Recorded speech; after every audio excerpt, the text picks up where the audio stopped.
Oh, what's going on, everybody? Welcome to episode 721 of FloWrestling Radio Live. I'm your host, Christian Piles, joined today after a great weekend of D1 wrestling. I'm joined by James Dean Rader, the best mustache in the game, Ben Funky Askren, the best coach in the game? Possibly, maybe one day. He's pretty good. Doing pretty good, Ben. Keegan O'Toole, well. he gave us, he's one of our faves. He gave me a little scare there. Always beat Cradlin. There you go. Keegan continues to always be Cradlin. He always beat Cradlin. Cradled up Weber. He cradled, that was a big win. He's doing good. We were talking before the show. You got quite a few guys on D1 rosters, Ben. I didn't realize. 29? Someone in Wisconsin compiled a list of everyone, so then that was really thankful because then I just had to count them. We have 29, so a lot on Wisconsin. I think we have 5 on Northern Iowa, 4 on Missouri, 4 at Little Rock. So yeah, we're kind of clustered at a few different places, and then a few scattered around here and there. And you're sending a lot to UNI, just siphoning like the pipeline. We really like them a lot. We've built a really good relationship. Taylor Luhine had come up for some camps. Then obviously Coach Schwab came up, Coach Pugh, Roper. We really get along with him. And then they love like the kind of guy Parker is, just a hard worker, good kid, asks good questions, that type of stuff. And then Parker and Dejan were buddies, and that it just started rolling. That's awesome. Yeah, I remember Lee when he first started coaching in college was like Wisconsin's one of the most untapped states in wrestling, and man, they tapping it. Yeah, they're tapping it significantly. It's working, working well. So, fun weekend of wrestling. Even though there were some duels that weren't super competitive, just getting our first looks at some of Iowa, our first looks at Penn State, Oklahoma State, Michigan was scrapping as well. And want to start with Penn State. They had 2 duels. I don't know if you got to watch them or not, Ben. I think you caught some of it. Didn't watch the entirety, but I watched a good portion of them. So, overall thoughts on Penn State is that lineup is not going to get it done. And well, let me ask you this. Is it the Hildebrand thing? There has been so many rumors. Is it going to be like, is anyone going to come out and say it's true or not true? We just sent a detective to State College. Detective? How do you know we haven't? How do we know? Columbo. We may have Detective Columbo. One last question, Kale. No, I mean, the rumors are out there. They're obviously in pursuit. We'll see if he ends up there. They're going to need him. They're going to need him. They'll need Drew Hildebrand at 125 or something else. Someone that is not on their team at 125 for improvement there. I thought 57, that's not a solution that's going to score points. They need Joe Lee or Barraclaw in the mix there. Otherwise, that's not going to work. Edsel might be the guy at 65. I don't know. I don't know what they're going to do there. I don't know. Maybe. I mean, I think Facundo is going to be the better guy, but Facundo develops. Is he going to be better by enough to use him? I'm not sure. But their big guns look good. To me, Max Dean looked fantastic. Yeah. How about, I guess the result to me that was the most shocking, Christian, was DGK 15-0 over Gaston Gary. Yes. Wow.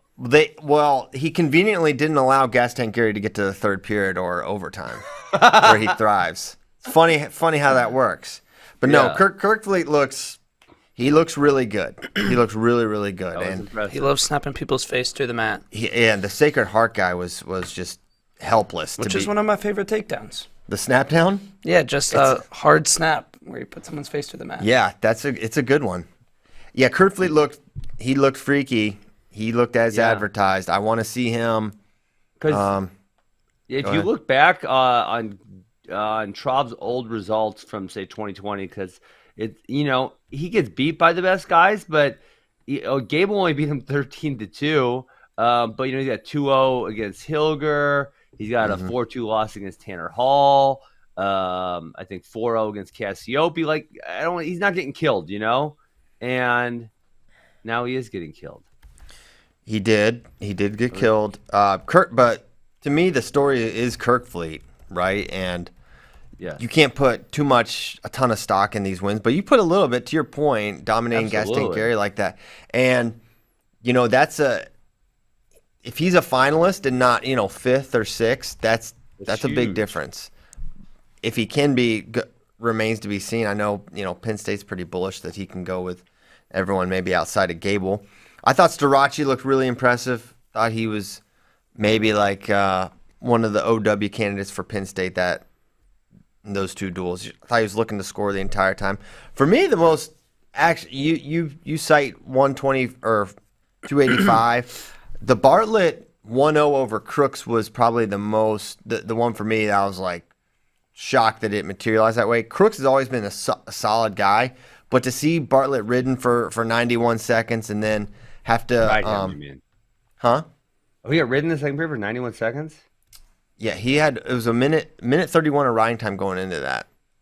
Oh, didn't feel like that long. Wow. Yeah.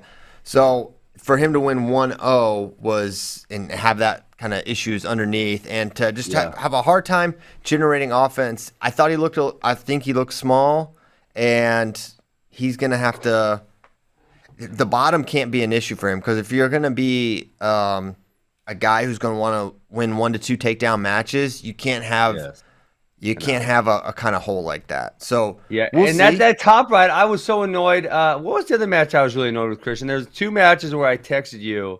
Oh, it was the Ferrari Stemmet in the first period. Specifically the first period, the ride was such a stall ride. And the Bartlett was take them to the edge. They stand out, get out. Push them out. For me, the top pushing the bottom guy out is one of the worst stallings in wrestling that no one ever calls. But Bartlett was worse. Bartlett, when he goes on top and he goes like double, the legs are over the top and they drape around and he kind of hooks the ankles. Like, how are they letting him sit there for more than like 3 seconds without calling him for stalling? It is so bad. Yeah, so he did put a tough ride on and was able to get the win. You call it tough. I call it stalling. Yeah, I mean, listen. Full period ride out is still grown man stuff. That is grown man stuff, 1. 2, if you get warned, then you adjust. So he's probably in his mind thinking, okay, yeah, maybe at one point I will get hit for this, but until, why would I change? So I think it's on the refs to call it, and who knows if that changes how it is. I feel like top stalling is so rarely called. I mean, it's so rare. And I don't think you're going to see officials look to get super involved unless there's a major issue. That's where I complained, and I'm sure I'm just complaining because it's not going to adjust at all. But if we just called stalling when people were stalling, and we didn't have to have 47 rules on grabbing the leg or 5 second when they're rear standing, like if we just called it like it was, then it would just be so much better. But I know that's wishful thinking on my part. Yeah. So, go ahead. Hey, that 133 pounder was pretty competitive with RBY. I mean, I know this finals going to end up being 8-3, but it was 5-3 with a couple seconds left. And I think the guy went for something. I was kind of impressed with him. He had some good scramble skills. Not nearly enough to take out RBY, but he was. It was competitive. I agree. That surprised me. I figured it would be a little more. And Shaner was not the 33 I expected. I thought it was, is it Turner that's been their starter there at 33 for a little bit? Yeah, Kevin Turner was. So, 8-3 final. I figured I beat him out. Yeah, my assumption is that he did beat him out, but for Roman to not get bonus there, when bonus points are like the theme and the thing they're talking about the most, during media day, it's like, hey, we got to score bonus points. That's the kind of match where at NCAAs, you need to get bonus points. And he didn't get it. And maybe Shaner surprised him a little bit. And, Roman, we know where Roman's going to be Saturday night. It's probably wrestling Dayton Fix in the NCAA finals, if I had to guess. Possible. So I just looked up the Shaner kid. He was not a starter last year, but he was 6-1. He had wins over Reese Whitcraft and Paul Bianchi. So notable. Yeah, that's pretty solid. I really wish that they would have wrestled Penn State would have wrestled some of the matches on Sunday. And I think a couple other guys did, but so they had the Journeymen Classic on Sunday after the duels on Saturday. would have been nice to see them, a couple of their guys in there. Yeah, Beard was there and he was dominant. Yeah. But yeah, there was not a large contingent there. Mm-hmm. So that was Penn State. They'll need different guys to win it all because this is not like I think it was 2012 they won. I think they had 5 All-Americans, but they all made the finals. That kind of a team I don't think can win NCAAs this year. Well, let's talk about Iowa because we just saw them for the first time, and there was some interesting happenings. I was annoyed that there was some Iowa versus Iowa medical forfeits in the finals. It was like, well, you just came to beat up on D3 guys and then go home or what? But then I guess that's the Ben Askren playbook. What do you mean? Well, I had a purpose. I wanted to get to 100 pins, and I didn't get there, but I got really damn close. I actually said, Keegan O'Toole, I don't want to put any ideas in your head, but maybe you should try to go for 100 pins. You got to start pinning some bums to do that. Yeah. Or maybe he can just pin all the guys. Never know. So, anyways, I had a purpose in doing it, JD. Yes, it was in my playbook. But if they're just going to get a workout, they could have got that at Carver Hawkeye Arena. The 2 matches that we did want to see the most, though, we did get to see, which was DeSanto and Cullen Shriver and Patrick Kennedy and Alex Marinelli. And I think there's something to glean from both of those matches. I think in the first one, what I was most shocked by was if DeSanto goes up 6-2 on you in the first period, it's usually going to be a bloodbath. Right. Generally. You know, I mean, that DeSanto. It only gets worse. It usually only gets worse. And it didn't. It ended up 8-4. DeSanto did not get a takedown in the last 2 periods. So, I think that's probably positive for the Hawkeyes that Shriver is competitive. I guess I'd say with DeSanto, I was annoyed in the third period when he chose neutral and he's down 8-4. And this dude didn't even take a shot till I think 40 seconds left in the period. It's like, are we trying to keep this close or are we trying to win here? Yeah. So you're annoyed that Shriver didn't shoot? Yeah, bro. If you're down by 4 points, that's. Think about this. That's 4 takedowns probably because you're going to go 8-6, 9-6 on the escape, 9-8, 10-8 on the escape, 10-10 that's the third takedown, but you can't ride him, so he gets away. So that's 11-10. You're losing. You got to get a 4th takedown. I mean, that's 4 takedowns in 2 minutes. That's a freaking lot of takedowns. Yeah, I think with DeSanto, the go behind threat is so strong that I mean, to my point, are we trying to keep matches close or are we trying to win? Yeah. That's what I mean. Listen, if I'm coaching this dude, that's what I'm saying to him. Maybe I should be a commentator here and not a coach. But if I'm coaching this dude, he needs 4 takedowns. He doesn't start shooting until there's 40 seconds left. I'm on his ass. Let's go. Yeah. I like Coach Ben. Feel free to implement your strategy. Yeah. No, that's a good point. I think maybe he was just hoping for a competitive match and to take something away. I'm sure when Cullen got to Iowa, he was getting destroyed by DeSanto in the initial. Yeah. So it's probably maybe for him it's progress, but for Ben's saying think bigger. Well, here's what I'm saying. I'm saying if the score is 8-4, listen, you can wrestle him every day. You're on the same freaking team as him. But if the score is 8-4, and we're going to the third period and you choose neutral, you know what you need to do to win. And 4 takedowns in 2 minutes is hard. 4 takedowns in 20 seconds, dare I say, maybe impossible. Yes. Very tough. You got to give yourself opportunity. Yeah, no doubt. And then Kennedy and Bull, very kind of a boring match, really. A lot of hand fighting, boring. Which is not super surprising because they're both really good hand fighters.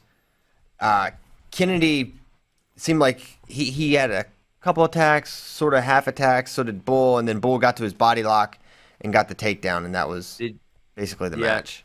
Again, no real attacks till later in the match. Did you get the feeling at all during the match you were watching like a mirror or a clone of each other?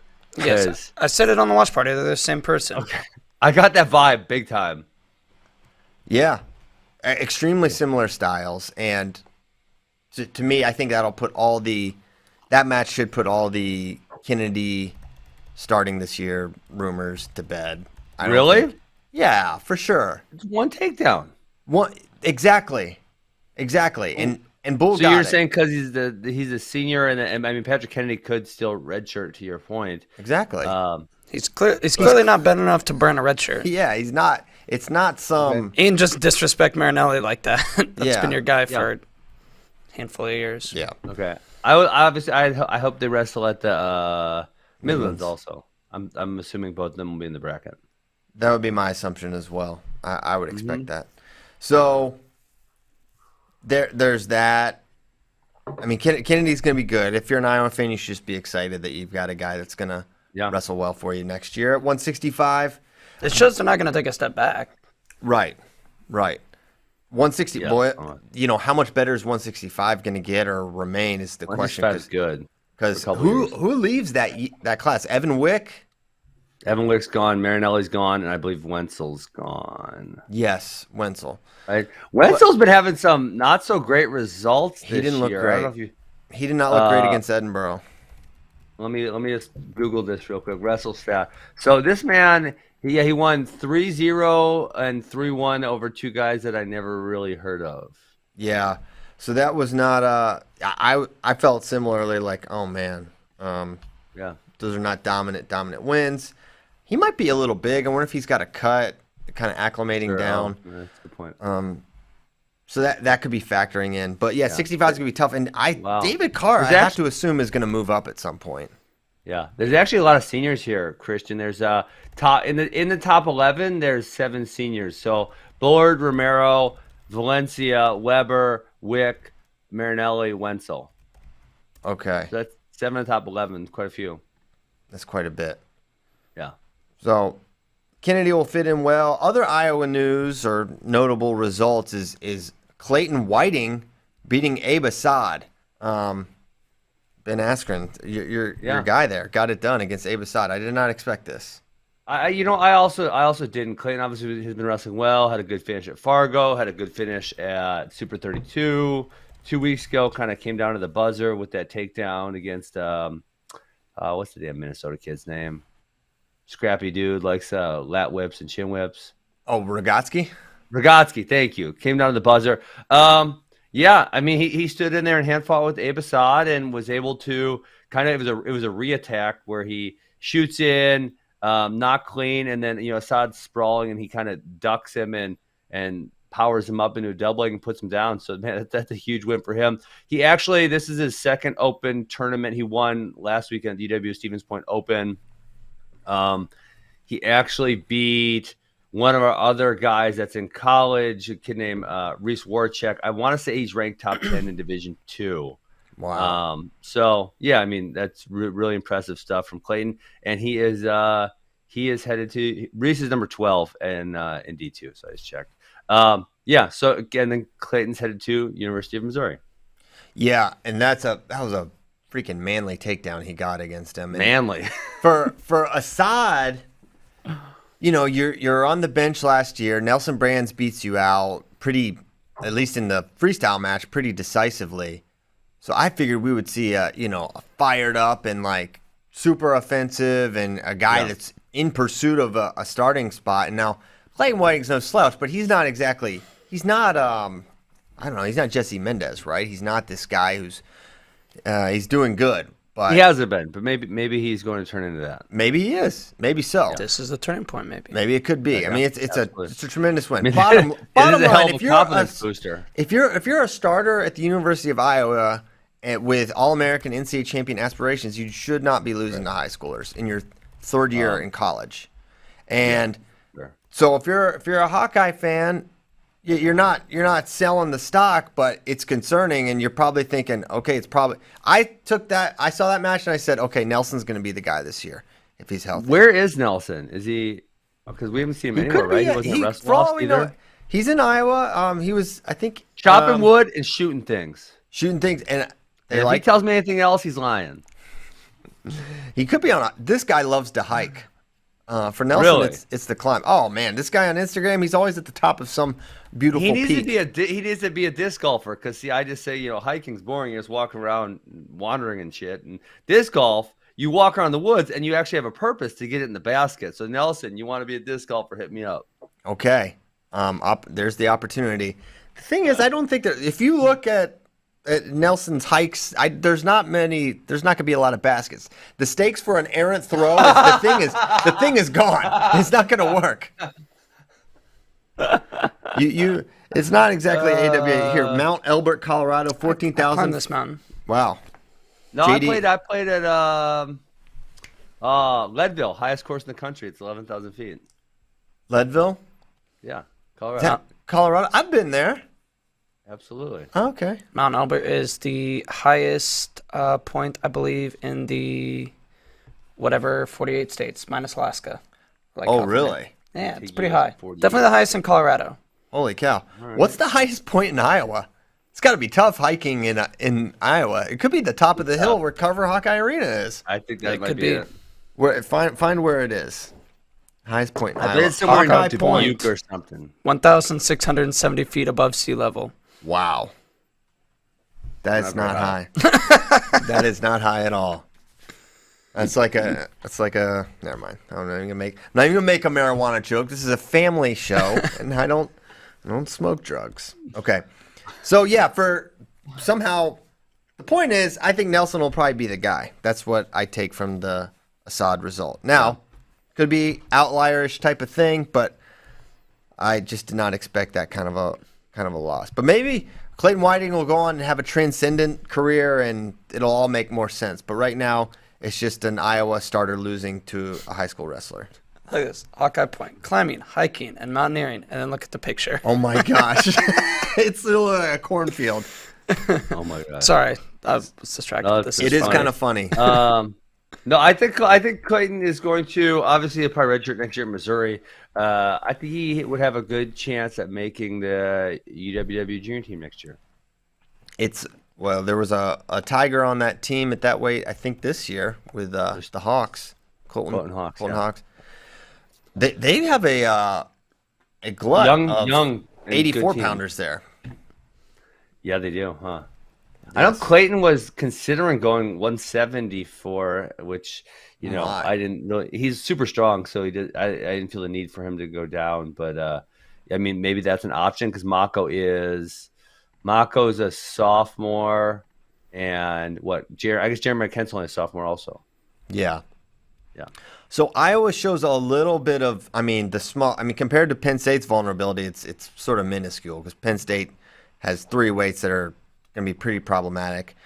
Iowa's, potential All-American type of guy, but there's help there. If Assad doesn't have it to place this year, they've got other guys that could go. So they're not quite as much vulnerability, but we didn't see the whole Iowa team, and we will this Friday. Is it Friday? The Princeton Duel? Yes. Jermichael Dean? Okay. Friday. We will be watch partying up. It'll be a party in the street till the break of dawn here on the watch party. So we'll see Iowa's squad. I'm not sure who will go at 84. My assumption is Nelson, but that'll be definitely a story to watch. Big matches there. The Princeton Duel would be Spencer Glory if it happens. Now, did you talk to Glory about this match? Yes, he was not committed to whether he was wrestling or not. What? Glory's got to make the walk here. Damn. You can't say Spencer ducked you and then can't do it and then not make the walk. And I know it's a quick turnaround, and I know that's not that easy from being in Serbia, but I think that is tough too because he said he had been training pretty much solely freestyle the past 2 years. Didn't wrestle last year too. Now you got to defend on bottom. He has plenty of reasons. I won't even call it excuse. He has reasons to not wrestle this duel. Yeah.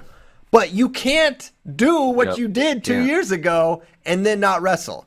Because if you don't remember, it was 1 week or less than a week before senior nationals at Fort Worth, the Olympic trials qualifier that Spencer won. He beat Nato, Nick Soriano was there, he beat Vito, beat all those guys. So Spencer did not wrestle the Princeton Duel. And there was a lot of chirping from the Princeton side about ducking and this and that, particularly from Patrick Glory. So I think Glory will wrestle. He can't. I think he's got to. You can't put it out there like that and then say I'm acclimating or I'm this or I'm that. I think you got to make the walk there. We'll see if he does. I think he will. I think it's a big match, and why not go and get another feel for Spencer? Feel where you're at against him. Even if you take an L, who cares? Generally speaking, the quote lower level underdog unquote guy, it only helps you more the more times you wrestle the other guy. And that's true literally with Glory's trajectory. He got teched, and then it was a lot closer the second time they wrestled when it was at Midlands. Now, that could have been for reasons, I don't know, that weren't experience related, but that's still been the trajectory. I don't know if that trajectory will continue. I think Spencer may not engage in the back and forth with Glory trash talk, but I'm certain he's aware of it, and I would imagine that he'll have a particular emphasis around anyone that kind of calls him out like that. He called out. Speaking out this. Yeah. This was interesting. This was interesting. So Spencer was talking about Killian Cardinale, calling him for stalling in the match, and in their NCAA match, where Spencer was up big, and then Spencer backed out of bounds, and Killian wanted a stall call, and did not get it, and so Spencer was kind of talking about that exchange. He's like, bro, you're down big. He's like, I'm 25%. What are you calling me for stalling for? And then Killian, he gets on Twitter and is like kind of poking at Spencer for making excuses, even though Spencer won. So interesting back and forth. Do we have any of that? JD, I saw it in the doc. Do we have any of it to pull up? Oh, okay, yeah. It's from Wrestling Changed My Life podcast. Yeah. I'm pretty sure. Yeah, we can show this. Ryan's cool. I had one kid in the national tournament who took me down twice in like the last period, and right in the middle he called me for stalling like this, and I remember looking at the scoreboard and it was like 15-4, and I was like, what do you call me stalling for? Right. I was like, you don't even know that I'm like 20%. I was like, and you're being majored by me. Like, I could have teched you if I got that last thing down. It's Bashmania. 25% max, Yeah. So I was laughing. I'm like, have fun in losers bracket, man. I don't remember exactly who it was, but I vaguely remember that. I could tell you, but I'm not going to give him a name. So well, his name's Killian Cardinale. He quote tweeted it. Yeah. So pull that up. I love these wrestlers getting salty with each other on Twitter. I'm totally in for it. I love the drama. Yeah, so Killian says, excuses are for wussies, in quotes. Hold on, let me just make an excuse as to why I didn't beat my opponents more, then congratulate me after I place. A little back. And then the Iowa fans are all, man, these guys, they probably went nuts. Oh, they're gonna ride for Spencer, and rightly so. And then Killian quote tweeted like all the Iowa fans coming after him. Yes, it was funny. Yes, it was good. It was. I think it was right where you like the trash talk. I think what Spencer said is very fair. It's like, man, you're calling me for stalling down 10, and then he's saying, oh wait, you're making excuses. It's all fair. It's all good. I agree. Spirited trash talk. In the spirit. Sorry, and yes, that was Bashmania podcast. Yes, not Wrestling. Go ahead. And sorry, Bash. Check out Justin Bash podcast. All right. So that was interesting, and it's interesting. So interesting segue here from Killian and Spencer. Reminds me of last week's thing where I was like, don't do that, don't say that. Why are you making him mad? Nick Stemmet. He's not my favorite wrestler. Nick Stemmet went from, oh my gosh, what is this dude thinking, to, okay, I love this guy actually now. Because Nick Stemmet wrestled AJ Ferrari. He got worked. It was not close. He was trying. He was trying. My man was trying. You cannot deny that he attempted. Hard, just not nearly that good. I thought AJ looked fantastic. So, Agreed. So anyways, he loses that match after, if you don't know, he called out AJ. He said Albert. He instigated AJ. Yes. He instigated the instigator. Okay, he paid dearly in Stanford. But then he hit a own little reattack here afterwards on Instagram, which was very funny. We'll pull in the Instagram from Nick Stemmet. He said, to all the haters who said I couldn't do it, you were right. Well said. And then his Instagram story might be even funnier, where he said it's a picture of AJ riding him, and it says wasn't trying, doesn't count. Sunglasses. It's the perfect post. Very. And now he's my favorite wrestler in Division I wrestling. He's a legend. I hardly knew who he was, and now, you know what? He's This is the perfect threshold for trash talk that I'm comfortable with. I don't like the WWE. I don't like it. This is the good spirited trash talk I like. Yeah. Stay away from families and religion, and you're good. Yeah. I think there's other things to avoid, but that's a good starting point. Let's see. Race, ethnicity, sexuality. There we go. Now we can say anything. Okay. Now whatever. I'm sure we can find something wildly inappropriate within the realm, but you hit the big 5. Yeah, you hit the big 5 or 6 there. Okay, fun stuff. Do we want to talk more about that duel? Yeah, let's do it. Oklahoma State wrestled Stanford. Oklahoma State won big. A few big takeaways though. One, AJ I thought looked really good.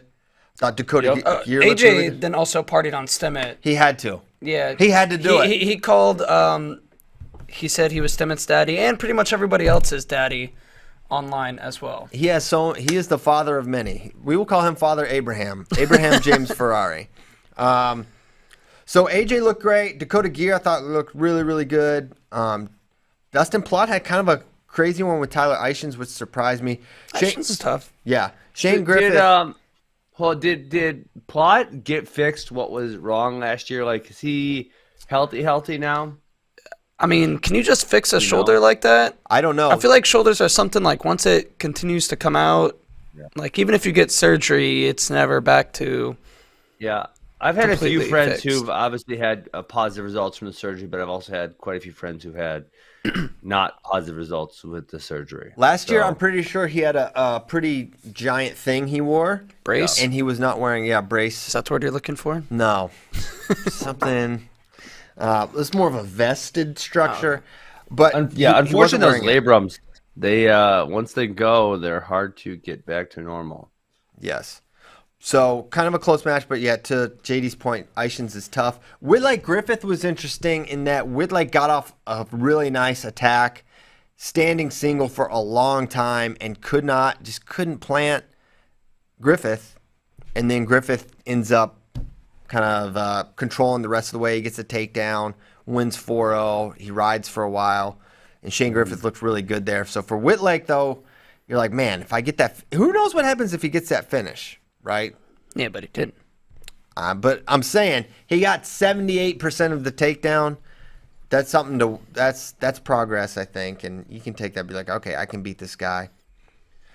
Yeah. Jaden Abbas looked awesome against G. I didn't think G looked like his feet were moving, and Abbas is a guy who if you're not really moving, it's gonna be really tough. It was not a good night for G. Not a good night for. But I really did think that was more about Abbas. And then I'll take this with this match. I think this match is more about what's up with Desario than what's up with Dayton, because I thought Dayton looked fine. I just think Jackson Desario is kind of a revelation on top. I thought he looked really, really good with the leg in. I think there's no concerns for Dayton. He looked fine. This is a guy that no concerns. You want to be. I mean, is Desario ranked? Because if you're Dayton, you probably want to be smashing ranked dudes or unranked dudes. I agree. He's on the bubble. I think we'll see Desario work his way into the rankings based on that performance. But yeah, I mean, and maybe I'm being overly dismissive of his issues underneath Dayton's, but I just came away really impressed with Desario. But Dayton's wrestled freestyle since when? Probably March, really. So not super concerned. So the top dogs at 133 showed a little bit, just a smidge of vulnerability. Roman and Dayton both. Yeah. Well, so I would say, hold on. Can I circle back? Coach Ben's coming out again. Okay, Coach. Well, Dayton got ridden for a significant portion of time by RBY in the NCAA finals, and so if you're Dayton and your goal is to win an NCAA title, you obviously got to get out from everybody. And so, and any points at time in which you're having struggles on bottom are like, damn it, what the freak? I need to get better at this. So, that really, although he's obviously great at freestyle, the bottom folk style needs to become a point of emphasis if he wants to have as much success as possible in folk style wrestling. Yeah. No, so it'll come down to, who are the tough riders at 133 that on the high Wire end. Corbin would go Myers then. is tough, but I don't know if he's a leg. Is it particularly just the leg ride that's giving him trouble? Well, 'Cause I think- RBY didn't leg ride him. he hook trapped the thing. ankle, right? Yeah. A la Bo Bartlett. A la Which Bo. is also stalling in my opinion. Yeah. Well, you're not. and that's- Philippe's a good rider. Yep, Philippi. And it's interesting because we bring up Philippi, and he does have a win over Dayton, but it was not from riding, really. It was he was able to get a takedown, and really Mickey's not been able to follow that up with much. But I thought Dayton looked good from neutral. Mastro had a close one against Logan Ashton, which I wouldn't have predicted previously. I thought I would have expected a more dominant win there.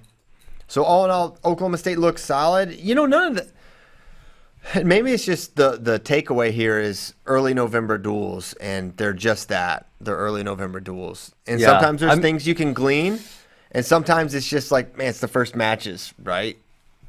Right.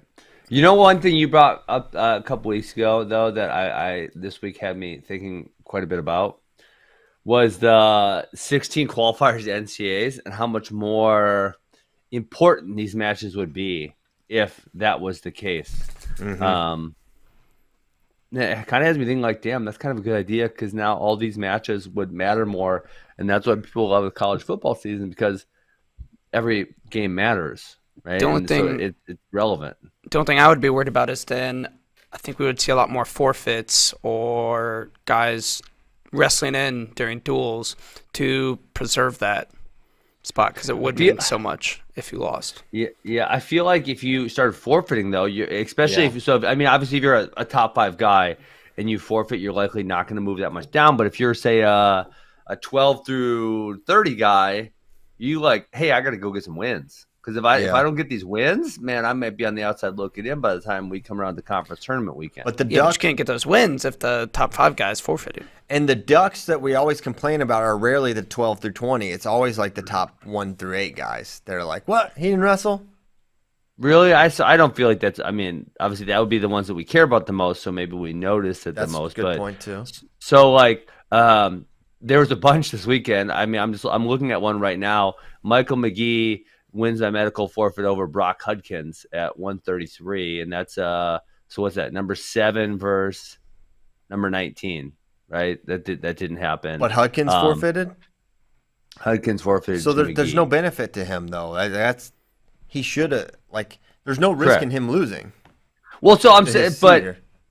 I agree. But if it was top 16, Then then he top might wrestle 16 that. in, yeah, Hudkins would be like, shoot, I need to get this win because if I get this win over McGee, that's going to look really good. Plus, it's out of conference, so I probably won't have a chance to lose to him again. Mm-hmm. Let's do it, Yeah, great point.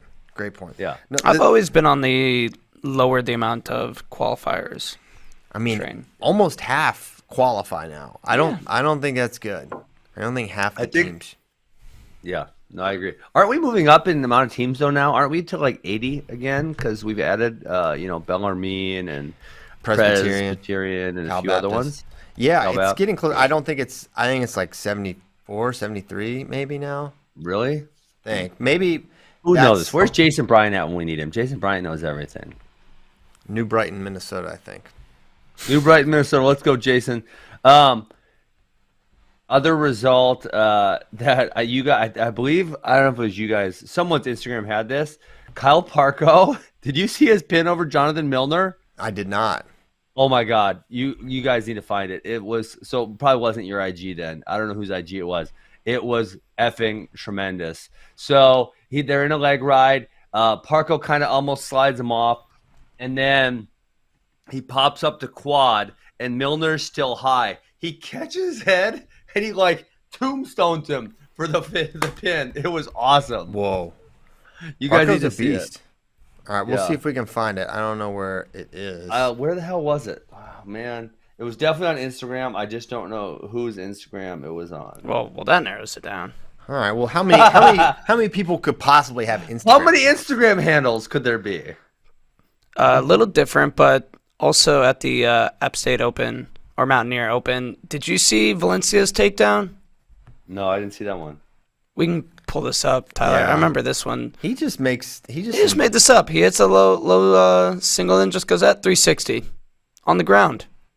Oh, okay. I know whose Instagram handle it was on. It was on Kyle Parko's Instagram handle. That makes sense. I just searched it. All right, let's see. Are you finding this? Yeah, I got it here. Nice. Does it start with him in like a mat return type of situation? Yes. Okay, all right. Then Tyler, this is incoming. My friend. Milner tries to throw the boots in and gets a little high, and then he pops up the quad, and then it's over. Too late. All right, I'm still waiting to see it. Okay, all good. He's gonna pull it up. Sweet, let's do this. Oh okay, my gosh, this is great. This is insane. Yeah, that's what I'm saying. This was awesome. So he's good, high. too. He throws the boots in, and he gets a little high, and then tombstone. Pow! Wasn't this a rematch from like round of 12 last year? I don't know, but that was awesome. Yeah. Okay, so that was I don't know how we got there, but that was great. Boom. I was looking at results from the App State Open, and then you brought up one, and then I brought up one. Yes. Okay, so we talk about Oklahoma they State. did wrestle at NCAAs last year. Sorry. Okay. Hey, Wolfpack Open. I'm just throwing everything at you right now. Hit me. Nick Reenan down to 184. I guess I didn't think we had discussed that, but I was kind of I did. I don't understand it at all. Well, I mean, Heitley's there. Like, yeah. So that's Heitley gonna redshirt maybe, or what? What are we talking he about? doesn't have a red shirt. There's no. Is he hurt? No, I don't think he's. To me, this says he's not trying to start. Because why would you go? Is he gonna transfer? I mean, it's like his 9th year. I thought he was just going to focus on freestyle, but yeah, I don't know what. I have no idea. Yeah. I when he was coming back, I figured he would be their starter at 197, but now he's 84. So I have no. I don't understand it. The other thing I'm thinking, looking at this tournament, the Wolfpack. I know it's their tournament, but damn, NC State's kind of deep. Yes, like, they're good. They're really good. Like, so 157, they go Ed Scott, Kovacs, and Derek Fields. Like, those are 3 really solid dudes. Was it 65? They had 2 in the Bullard versus Cates in the finals. Man, they have a really good squad. Yeah, I mean, they're just notoriously some of the best recruiters. They have great eyes for talent, and they've done a good job of building that. That was something that Hiley was talking about, like how we've got several guys deep at almost every weight class that think they can be the guy and be an All-American. And he said that's a big change from even when he got there. And it was still, they were pretty deep even when Hayden got there. Now it's just been, extended. Now they've got Owen Treffen, who is beating out Deontay Wilson, which is pretty notable. Although Deontay Wilson and they have lost. Chase Horn coming in. Yes, Chase Horn. And, they got the commitment from Coy Biskins, which he has his breakout at Super 32 when previously he was. I don't know if he was. I think he might have been completely unranked coming into. Well, he was good. I mean, Grayson beat him in the round of 12 at Fargo. He's been a guy who's been good, but yeah, right. I mean, Grayson kind of handled him in the round of 12 at Fargo, and then. He couldn't beat him, and I think they wrestled in the round of 16 or the quarters at Super 32, and then, Biskins went on and beat everyone. But those are the kind of guys that NC State has an eye for, that they're on early, and then they have their breakout, and then they're also getting big guns. Yeah, too, like Jackson Arrington, Singleton. Yeah, yes. Their recruiting class this year is good. Yeah, and then, 133, Kyrene beat Jarrett Trombley, which I thought was an interesting result also. Yeah, and what have we seen Ryan Jack yet this year? He's in there. He wrestled. Ryan Jack lost to Lachlan McNeil in the finals. Okay, so Jack's up at 41, which is interesting. Steve-O forfeited to Cooper Flynn though in the finals, and I wanted to see that match. No, he didn't. That was the semis because he forfeited Camacho in the 3rd place match. So who did Camacho lose to? Camacho forfeited to Mink. Mink, yeah. And then Flynn beat Mink in the finals. Where's Flynn at? Because he's totally unattached. Hokey, baby. Yeah. Oh, boo. What are you doing? I'm kidding. I have nothing against Virginia Tech. I like them. Not to get drop kicked. And Flynn lost to teammate Francesca at the Southeast Open. Mm-hmm.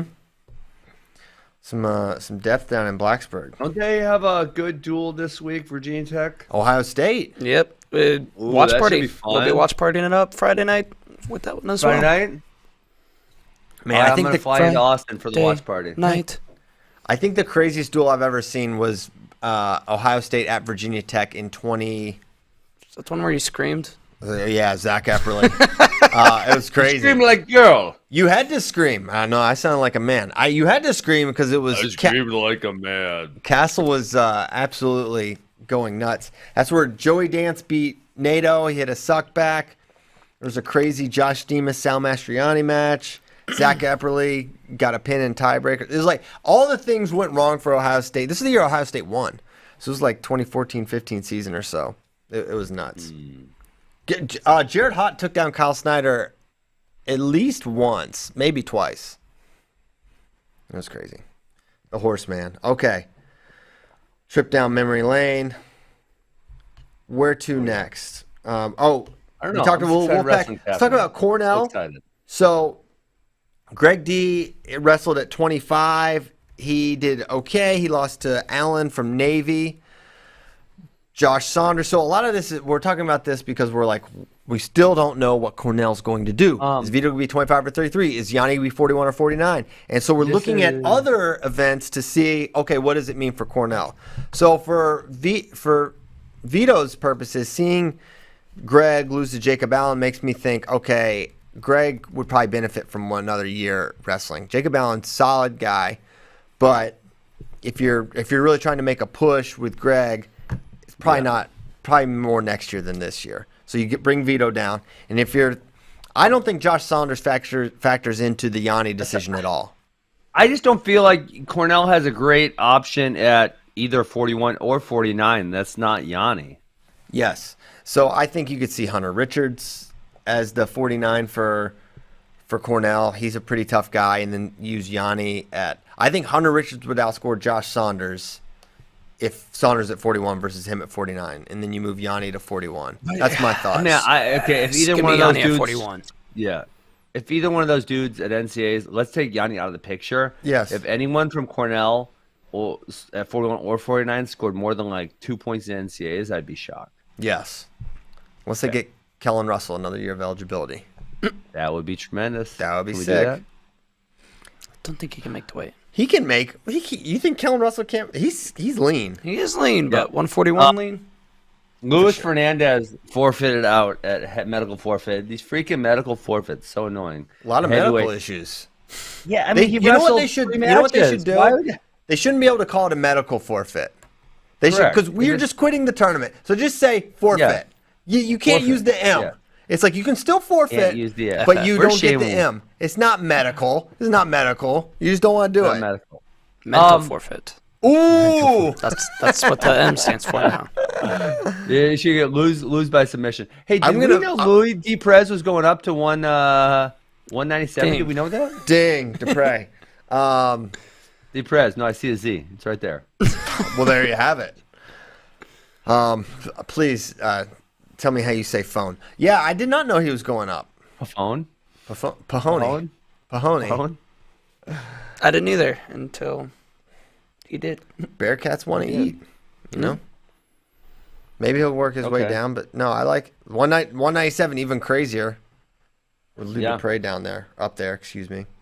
So no, I did not know he was going up. So for Cornell, I don't take anything from the Jonathan Kalous Bearcat Open in terms of lineup intel, other than I think Vito 25 and I think Yanni 41 makes a lot of sense. I really hope that's what we see. And how about selfishly? Speaking of 41, just to add to the insanity, Andrew Lear has apparently looked around and said, "Why don't I just go 41 and just make it even crazier?" Yeah, because now he's down there. He beat Alan Hart. What did you think about that match? I got some opinions for you. I mean, Alan did Alan. I think Coach Ben should suggest some attacks from Alan Hart because he wrestled. That would be ideal. Yeah, but, that would be ideal. Lears was really retreating in the beginning part of overtime. He was retreating. Listen, I saw retreat. That was this is the exact thing you yell at Iowa about when they are clamoring for stall calls and when they're just taking forward, and it's not pushing's not wrestling. Pushing's not wrestling. I've heard it from Ben. So you need to get a little. I don't even feel like Aliras was standing his ground in the beginning portion of overtime. So if you want to say prior to overtime, I would say Aliras was a significantly more aggressive wrestler. But then we went to overtime, and he already has stall warning, and he was backing up like that. It was like, whoa. He still took like the only shot of overtime. He took the only shot, but it took a while to get that going. And then Hart put him in a bad position, and then I don't know what the hell Hart was doing, because once that started the scramble, I don't know, probably can't watch the scramble. Can we watch it? It's on Mizzou's page. Can we watch it or no? All right, you got to go to bat for us if they get mad.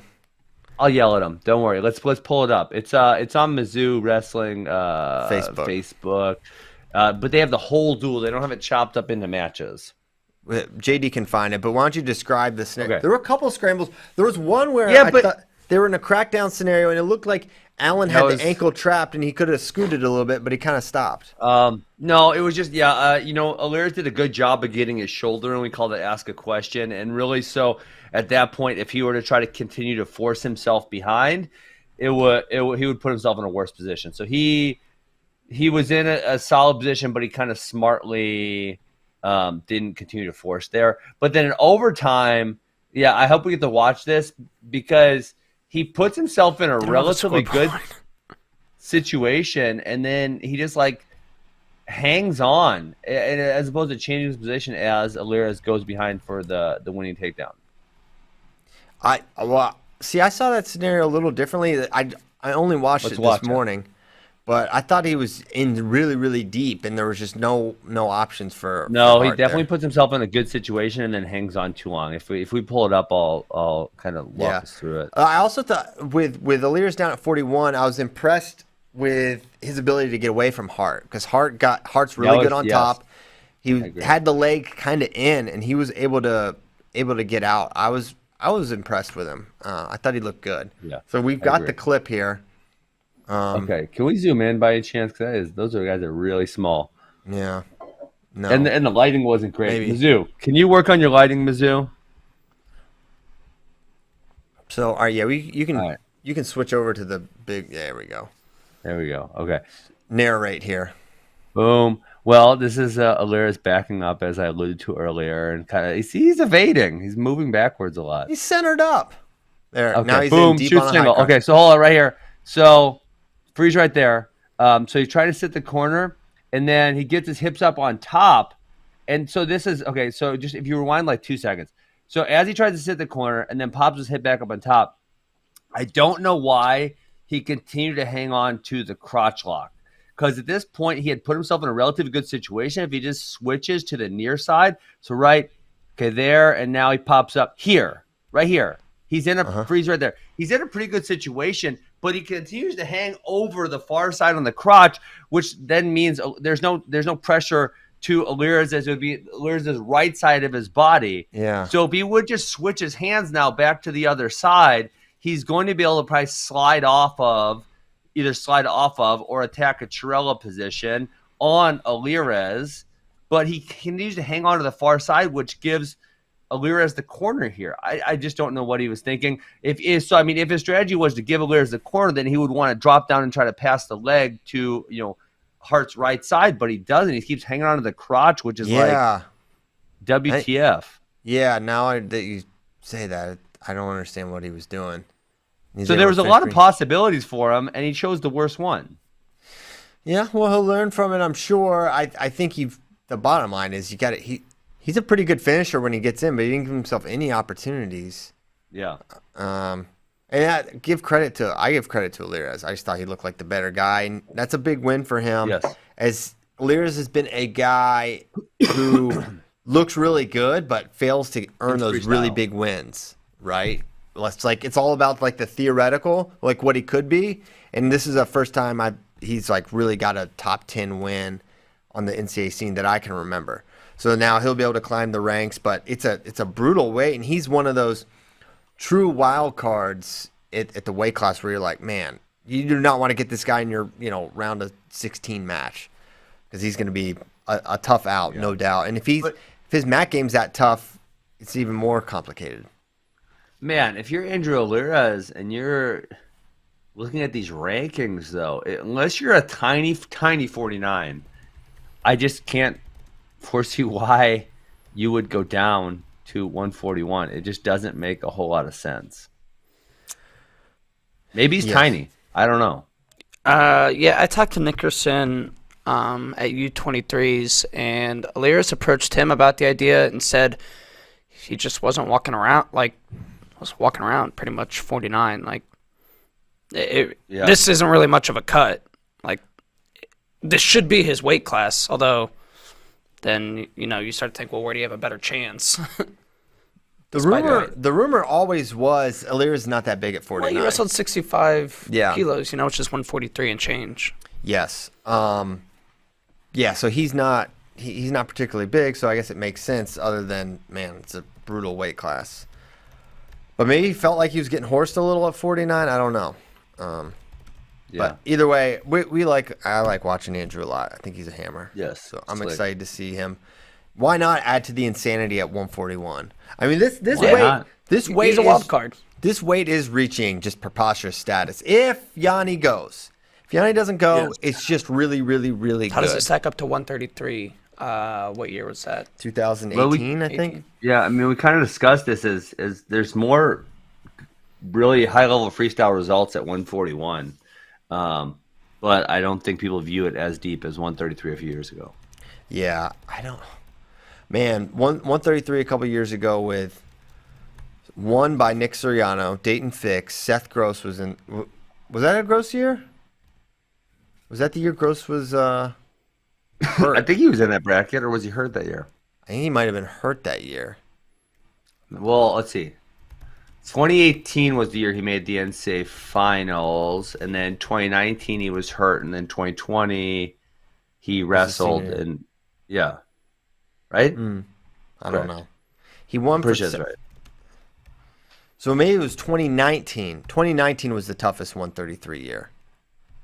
Yes, I think so. But then Seth didn't end up wrestling that season because he wanted to transfer to Wisconsin. Or injured, whatever they're saying. Well, you said it, not me, Christian. You said it, not me. But there might be a little bit of truth to that. Yeah, I mean, come on, we can use common sense there. That's not what whatever. Let's see. Okay, I got the bracket up. 2019. So we got, dude. I don't know. So it's Fix, Suriano, Micic, Pletcher, Philippi, Lezak, DeSanto, Roman's the 10 seed, Ernesti's the 8. Who's the 9? 9's Charles Tucker. This weight's great. I'm choosing 141. Better. I'm choosing 141 right now. 41's better. If Gross had went that year, he definitely launches it into a different strata. But I think he wrestled a couple matches. He did. And then decided he wanted to go somewhere else. Now I've said it. Now Ben's only going to say it. I opened the door accidentally. Okay. Yeah. So, dude, this is a great bracket, but Tariq Wilson also at 11. Yeah, Tariq the Freak. So, but this it's a different level with 140. 141 this year with Yanni. It enters the 2008 149 conversation. I'm not putting it there, but the conversation. Well, I think the most convincing thing here, Christian, is that all these guys, to me, the difference. So if we look back at that 133 bracket, those guys were they were great, but they were earlier in their career. Fix was, I believe, a freshman. Suriano, who knows what year of eligibility he was, but he wasn't super old. DeSanto, super young. RBY, young. Micic, again, he's been in college 8 years, so I don't know where his eligibility was. Philippi was young. And now we look at this 141 bracket. Nick Lee's a super senior. Ironman's a super senior. Super duper senior. We have a couple super duper seniors. Micic is the oldest senior that has ever existed. He's a senior citizen. No one's been in their 8th year of college wrestling ever. It's never existed, and now with Stevan Micic it does. And then Yanni, I don't know. He's old. I don't know what year he's in, but they're all like at the end of their careers, which I think adds to it. Yanni's a junior, but Somehow. it's his. What year is he in? Well, he had 2 Olympic red shirts. Yeah, so Vita's just a sophomore. So they're all Love super old. Yes, I love it. 2 more years of the Yanni Vito show. Love to see it. It's so crazy to think like Dom Dimas, as high as we were on him for a minute, he's all the way down at 14. I think he needs to move up. I think it's the cut. Weight class? Yes. I mean, it probably can't hurt at this point for him to move up. The thing is, they got more at 49, so it's not exactly the most seamless transition for Dom. Not ideal for the team, yeah. Not ideal. Okay, let's go to a couple questions. Let's do that right now. Will Ben ever open an AWA in his homeland? Question mark. AWA Des Moines has a nice ring to it. Okay, listen. I was born in Cedar Rapids, not Des Moines. Wow. Born in the shadows of Carver Hawkeye. I only lived there, I believe, till I was 3 years old, although it may have been 4. I don't know exactly. Years. My parents moved to Cincinnati for I think a year or 18 months maybe, and then we moved to Wisconsin, in which we lived in one house, and then so I know this. We moved into the house I lived in my entire childhood in August of '91, so I would have just turned 7. Yeah, so I consider Wisconsin home. I know I was born in Iowa. My parents both lived in Iowa, and their families live in Iowa. I don't consider it home. Sorry, guys. It's a very funny thing with that, because I remember this before I even knew you. Everyone, It was on the Iowa boards all the time that you were born in Iowa. It's like, how would people know that? It's like not like you ever went to school there. It's sort of it's so random, like weird. the amount of It's homework. funny. Maybe you said it somewhere, but it was often brought up. It's like, yeah, he's an Iowan. He's from Iowa, born in Iowa. They take a lot of state pride. Were you born in Iowa, James? Ames, Iowa. Wow. Ames, wow. Congrats to Nice. Ames. The Okay. 515. But okay, listen. Maybe it's your homeland, maybe not. Who's to say? Will you ever expand across state borders? Oh yeah, I would intend on doing that at some point. I think Austin's going to beat Iowa, though. I would love to. What are we waiting for? I told you. Well, I told you eventually. Just not yet. Listen, merge with the Outlaws. You're a I don't common know the outlaw in your Outlaws. own way. Listen, I know the Outlaws. I know. Who runs the Outlaws Club? I don't know them. Well, I'm not going to put all the names out there, but You can't say the name of the coach. Well, it's Coach Seamus Burke. Mike Mal's a coach Seamus there. O'Brien, isn't he in the WWE? No, it's not Seamus O'Brien from the WWE. Not that I know who that is. It could be that guy. I don't think this guy was in the WWE. He's got. It's a good club, man. The club is full. Nice. You could do a little merger there, a little collab. Little collab. Yeah. Like, I mean, obviously, I would think, if you ran things right in Texas, there's probably an urge for great wrestling because there's not as much of it at this point, and there could be a lot more of it. Yeah. So I think we've seen that in Wisconsin is in the area that we're in. So we have 3 of them based around the Milwaukee area. We have north, south, and west. The amount of kids who are wrestling in the off season has went exponential in the last 10 years. We've greatly expanded the population, and a lot of people have the issues with kids wanting to wrestle more and they should play 3 sports. But it's like, hey, listen, if some kids want to wrestle, we're giving them the opportunity to wrestle. Our rooms are here year round. So I think, yes, eventually we'll be in Texas. Outlaws are open year round too. Pew pew. Nice.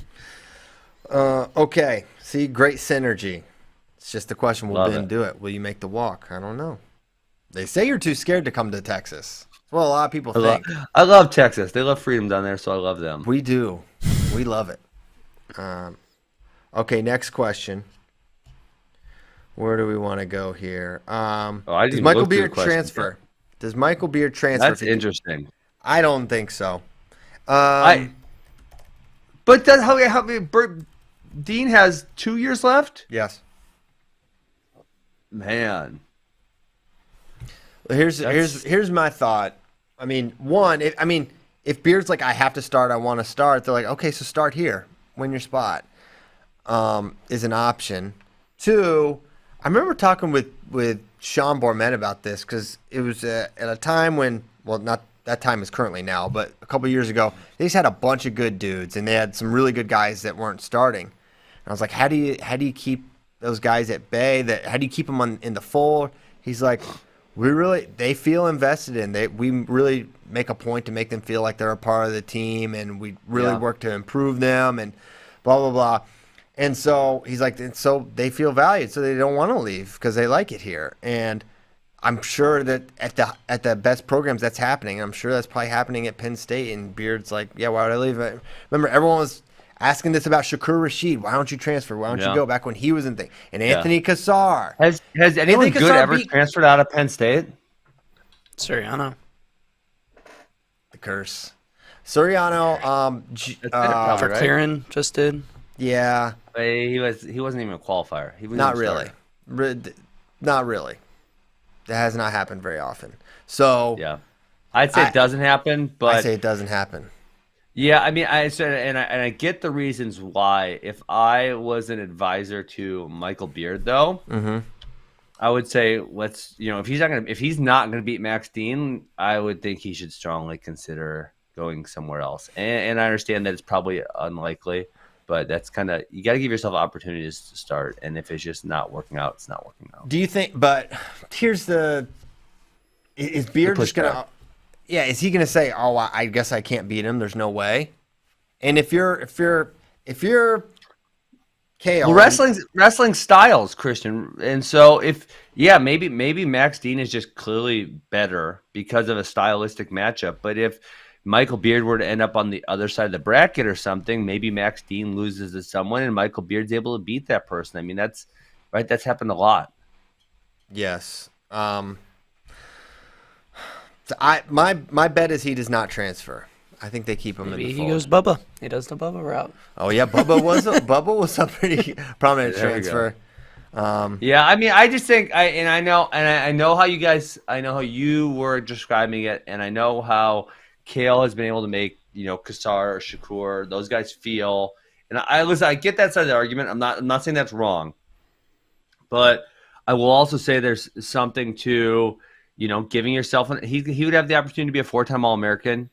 And if it's clear that he cannot beat Max Dean, he's going to have the maximum 2-time All-American. And I know, obviously, the college coaches argue, well, the ultimate prize is the NCAA championship. Yeah, but if you're also that good, you're giving yourself 3 more chances at winning an NCAA championship, because sometimes it just takes the brakes falling right for you to do that. Yeah. You think of someone like Bryce Meredith. Great example. He was at NC State. It was going to be a battle for him to beat Kevin Jack. Jack places a true freshman. It's like, okay, well, I'm not going to be able to start there. Yeah. Then he goes to Wyoming, makes the NCAA finals that year. But yeah, and was a 3-time All-American. Yeah, and a monster. So that can happen too. So I think there's no clear answer. I think people in this case, a lot of them want to be in one of 2 camps, which is, you got to be loyal to your team, stick around, show you're the best guy on the squad, and then if you start, you can be a national champ, because that's the goal anyways. And then there's the other side that says, listen, go get your starting spot. If you want to be an All-American and NCAAs, you have to be able to wrestle at the qualifiers, because if you can't wrestle at the qualifiers, you can't be an All-American anyways. And I think there's validity to both sides. I think I get a little annoyed when 2 people, I kind of made fun of them when people go too hard the one direction. Mm-hmm. I get a little annoyed. But I definitely see it, right? Because we had that, say, Tom Bradley Markell. We had the situation at Missouri, and obviously it's worked out for Anthony Cassar. So I see that side, but I see the other side also. Yeah, I think it's easy to. I think for Kale's not going to want Beard to transfer. He's going to want him to stay. I would imagine, right? You have a talented guy like that that's proven he can place. Yeah. You don't want to lose him. So it's like, all right, Michael, where do you think you're going to become the best version of yourself wrestling? How are you going to get the best? You think it's at a different place other than Penn State? And Beard's going to have a hard time refuting that pitch, right? It's going to be hard for him to say, I'll get better at a different place. Correct, yeah. Okay. Next question. Would a no contest added to the record be a good way to solve the medical forfeit problem? Probably not. That would be interesting, though, because then you get to see how many matches dudes ducked out of. Because if they were like 34-3-7, you'd be like, whoa, this dude ducked out of 7 matches this year. Yeah. And like if you don't wrestle in a duel, obviously that wouldn't be a no contest. But when you enter a tournament and then you choose not to finish, I think there is something to be said for dudes who do that a lot. So like if you had 6 no contests because you ducked out of 3 tournaments, man, yeah, I would be interested to for someone to count that metric. Yeah. I don't know if it solves the problem or not, but it would at least bring more attention to that problem, because it is so annoying when dudes I mean, like the guys who are making the semis and then forfeiting out is so annoying, because it's like on the other side of that coin, let's take Luis Fernandez, because he made the semis. Whoever made the semis opposite him, and then whoever made the third place match, they're obviously pretty good, and they likely won those early matches relatively easy. And so they came to the tournament to get the good matches. And now because you decide you don't want to wrestle, they don't get 2 matches, right? So the semi guy doesn't get to wrestle someone good, and the third place guy doesn't get to wrestle someone good. That's annoying. That's annoying. If you want to get good matches and then dudes ain't showing up, that's hard. Yeah, I don't disagree. We're trying to solve it. Next question. How about Luke Serber coming in at heavyweight for the Cowboys? He's got 4 years of eligibility to pack on some solid. I thought he looked pretty good. I think he might be all right. Bulk job it. Bulk job him. We'll see where he is in 4 years or so. And I mean, he beat Harris, who was round of 16 or 12 last year. Definitely qualified. He was that high, really? He definitely won. I'm pretty sure he was around 12. Yeah. Oh yeah, I was complaining about this, how bad he was, and then how he made it far at the NCAA tournament. Yeah. Just got dunked on. Round of 12. Ward Romans wants to know if the Princeton Iowa Duel is being broadcasted. I would assume so. It's at Big Ten campus, so something Big Ten. Big Ten Plus or Big Ten Network. I don't think it's on TV. So you'll need a subscription to watch that. You can watch along with us on the watch party. Anything else? Where does Reese Humphrey place at Midlands at 157? Is he going to go? Is this a thing? Is this a thing? Because this is going to be very different from the Veteran World Championships. This could be a lot harder. Yes. But I would say he's going to have a hard time. Good. But that's big for him. You remember he wrestled 134 or 132 or whatever that weight class was. Made a world team at 60 and 61. Yeah, it's 132. Like he's good, but damn. I mean, it depends how good the field. Like if the dudes aren't really good, they're probably not going to beat him. But I feel like Reese is going to have a hard time going up that much weight and beating, say, a top 10 guy. Quincy Monday, Caleb Young. I think those are 2 teams who are likely going to be there. Maybe Will Luan. I think they'll be competitive matches, but it's going to be tough being that far up in weight. Yes, for sure. Okay. It doesn't look like he's that much bigger. I see him on Instagram. He looks pretty small, lean. Well, he stays lean. Stays lean. Some guys, they get out of college and they pack on a couple. Some guys just keep that shred. I'm not sure. I'm getting a little leaner. Are you getting there? Where are you at? Where are you tipping the scales at, bro? Low 190s. Well, I'm gonna get a little smaller still. Okay. What's the ideal walk around weight for Ben Askren, the coach? I think 185 is nice and that's lean enough for me. Lean enough. It's lean enough. I don't need to be shredded like Reese, but I want to be a little leaner. That's I'm my not goal. sure if that was ever an option, but that sounds like a challenge. I'm okay, do it. Reese Humphrey shredded. What would you guys do? What would you guys do if I showed up looking like effing Reese Humphrey all shredded and listen, whatnot? When you made 163, what would you do? I just don't think your body can look like that. If you did, I was pretty lean when I made 163. You were lean. You were lean, but you didn't look quite like Reese Humphrey. Or maybe Reese Humphrey didn't look quite like you. Strong.